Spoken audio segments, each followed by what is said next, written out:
Sa araw po na ito ay atin pong tatalakayin ang buhay ng isang mayamang lalaki. Isang araw po ay lumapit siya kay Jesus at tinanong niya kung paano daw magkaroon ng buhay na walang hanggan.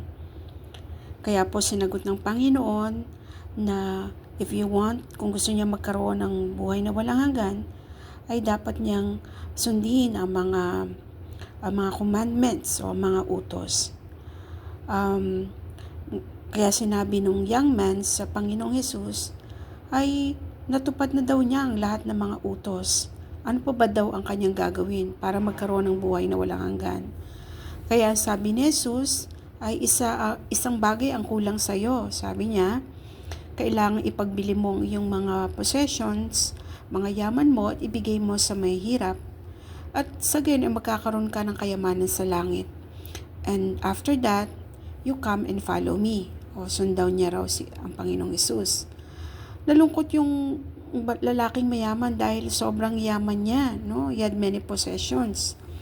Kaya sinabi ni Jesus sa mga disciples na napakahirap daw for a rich man to enter God's kingdom. Mas madili pa nga daw yung kamelyo na pumasok sa eye ng isang karayom kaysa sa isang mayamang tao na magkaroon ng buhay na walang hanggan. Nagulat yung mga disipulo sa sinabi ni Jesus, pero sinabi din ni Jesus na maaring imposible yun sa tao, pero sa Panginoon ay walang imposible. All things are possible.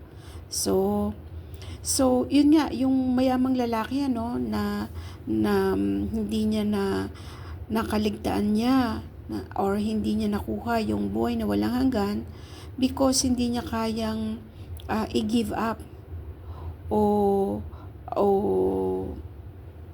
iwanan yung kanyang mga yaman para sa Panginoong Hesus o ipamigay yung kanyang yaman para sa Panginoong Hesus. Nakita natin dito sa story na ang totoong kayamanan ay nagmumula sa ating pagsunod sa Panginoong Hesus at hindi sa mga yaman o anumang ari-arian meron tayo.